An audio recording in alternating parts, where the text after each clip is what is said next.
कई ज़ाहिदां दे बारे च नहीं कि वो 100 साल रस्ता छड्ड के होर कुछ करते रहे।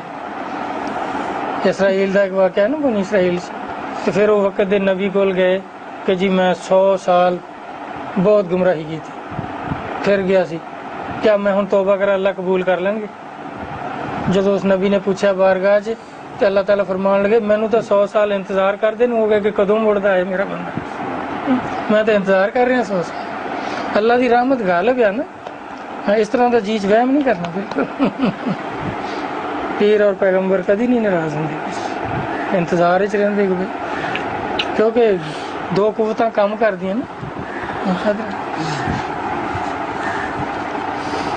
किन्ने ऐसे ज़ाहिदां दे वाक़यात किताबां मौजूद हैं कि शैतान ने फेर लिया 100 साल हो, क्योंकि उम्र बहुत ज़्यादा सी, वो लगे रहे दूसरे खाते।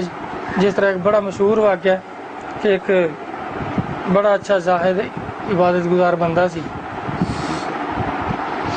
ते एक अल्लाह दे वली उन्होंने कोल आंदे हुंदे सी कि साल बाद आना ते उन्होंने कोल घड़ी ठहरना टूरना गलबात करनी, जिदा सूफी मिल के खुश होंदा। तो एक दफ़ा जो आए तो उन्होंने आके पूछा भी इत्थे फलाने सूफी साहब सीगे, तो कहने लगे जी वो कोई नहीं सूफी साफी रहा, लोग दसन लगे कि वो तो खराब हो गया, शराब पींदा होर मजलसां जांदा, कोई नहीं इबादत कर। आप ठहर गए भाई चलो जो आऊगा तो मिलांगे, मिल के जावांगे। वो कई दिन ठहरे गए, कई दिनों के बाद ना वो आ गया, एक दिन मिलिया तो तौर तरीका ही बदलिया होया। आपने पूछा भाई की हो गया तेन चंगा भला अल्लाह अल्लाह करने वाला तू तो बंदा सी।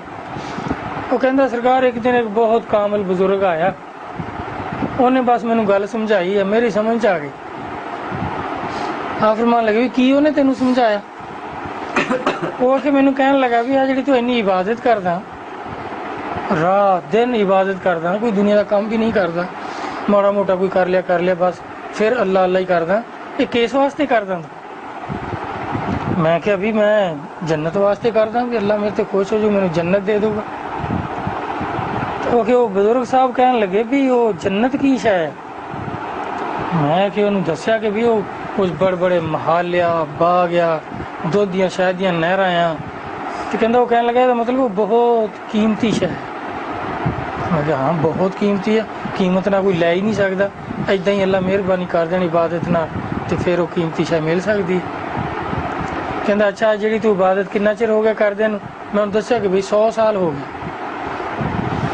तो कहने लगा तू इदा कर, वो सामने एक गाजरां दा रेहड़ी वाला खड़ा सी, गाजरां ला के बेचदा सी, ये 1 रुपए किलो जिदा, तो उन्होंने कह भी तेरी 100 साल की इबादत दी 1 किलो गाजरां दे दो, जा लिया उस को। वो गया जाके कहने लगा भाई मैं इन्नी इबादत की है, बेलौस इबादत की है, बड़ी इबादत रात दिन की है 100 साल, तो तू इदा करो मेरी इबादत रख ला, तू ले ला तो मैनू किलो गाजरां दे दे, मेरा मेहमान आया वो मंगदा, खानियां हो गया। उन्हें कोई 100 गाल कड्डी कहंदा लो आ नमाजा बेचण आ गया, ये 1 रुपए दियां मिलदियां, नमाजा दियां नहीं मिलदियां, ये चल दफा इतों।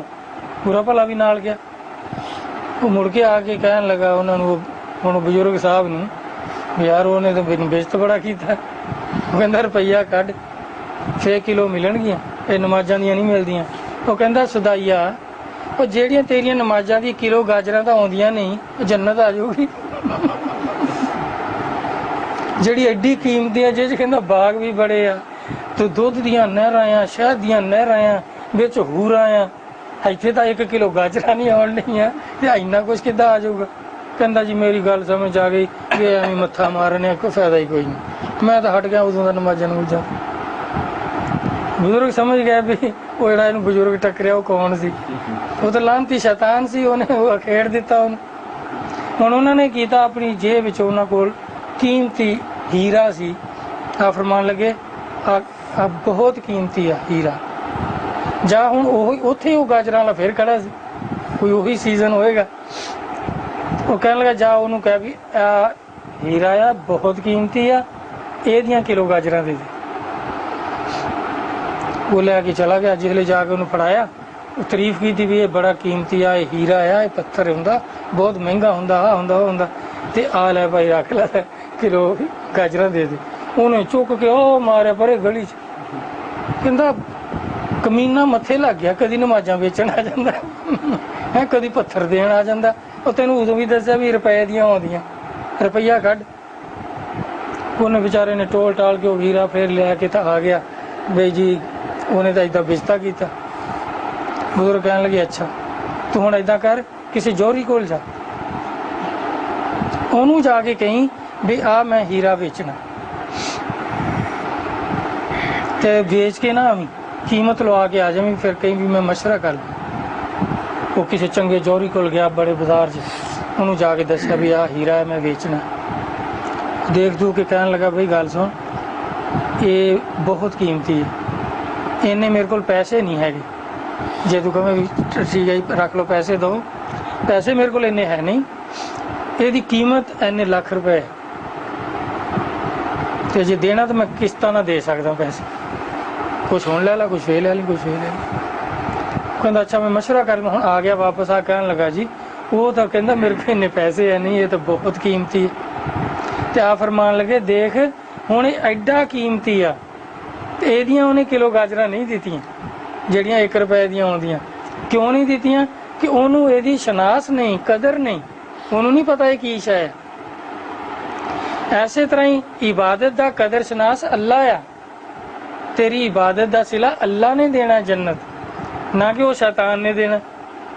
ਜਾਂ ਉਹ ਗਾਜਰਾਂ ਵਾਲੇ ਨੂੰ ਕੀ ਪਤਾ ਇਬਾਦਤ ਕੀ ਹੁੰਦੀ ਹੈ ਉਹਨੂੰ ਇਹਦੀ ਕਦਰ ਦਾ ਨਹੀਂ ਪਤਾ, ਜਿੱਦਾਂ ਉਹਨੂੰ ਐਸੇ ਹੀਰੇ ਦੀ ਕਦਰ ਦਾ ਨਹੀਂ ਪਤਾ ਸੀ ਕਿ ਇਹ ਲੱਖਾਂ ਰੁਪਏ ਦਾ, ਉਹ 1 ਰੁਪਏ 'ਚ ਨਹੀਂ ਰੱਖਣ ਨੂੰ ਤਿਆਰ। ਐਸੇ ਤਰ੍ਹਾਂ ਇਸ ਨਮਾਜ਼ਾਂ ਦੀ ਕੀਮਤ ਅੱਲਾ ਜਾਣਦੇ ਆ, ਉਹਨੇ ਦੇਣੀ ਹੈ। ਤੇ ਫਿਰ ਉਹ ਕਹਿਣ ਲੱਗਾ ਸਰਕਾਰ ਫਿਰ ਹੁਣ ਮੈਨੂੰ ਤਾਂ ਹੁਣ ਬਹੁਤ ਅਰਸਾ ਹੋ ਗਿਆ ਇਸ ਗੁੰਮਰਾਹੀ 'ਚ, ਤੇ ਆਪ ਨੂੰ ਇਲਹਾਮ ਹੋਇਆ ਤੇ ਅੱਲਾਹ ਤਾਲਾ ਨੇ ਫਰਮਾਇਆ ਕਿ ਅਸੀਂ ਤਾਂ ਇਹਦਾ ਉਦਣ ਦਾ ਇੰਤਜ਼ਾਰ ਕਰ ਰਹੇ ਹਾਂ ਕਿ ਕਦੋਂ ਮੁੜਦਾ ਹੈ, ਕਦੋਂ ਮੁੜਦਾ ਹੈ। ਅੱਲਾ ਦੀ ਰਹਿਮਤ ਜਿਹੜੀ ਹੈ ਨਾ ਬੇਸ਼ੁਮਾਰ ਆ, ਗਜ਼ਬ ਤੇ ਗਾਲਬ ਆ।